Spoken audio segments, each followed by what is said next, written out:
Hello everyone and welcome back to another video from Finance and Crypto Guide. In this video, I'm going to show you how to change the password for your NerdWallet account.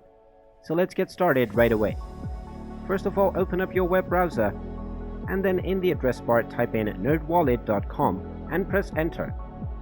You will now be taken into the official NerdWallet website where you can log into your account if you haven't done so already by clicking on the sign in button at the top right corner.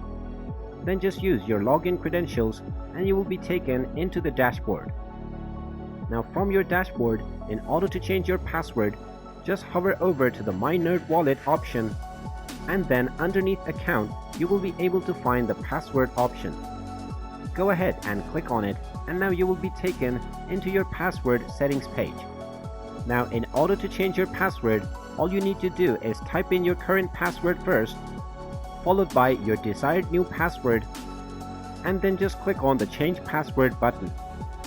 You might be asked to confirm whether you are sure you want to change your password, and after you confirm it, your new password will be set. And there you have it. That is how easy it is to change your password on NerdWallet. If you find this video helpful, make sure you hit that like button and subscribe to our channel if you haven't done so already. Also ring that notification bell to never miss another update from us. Thank you for watching and I will see you again in the next video.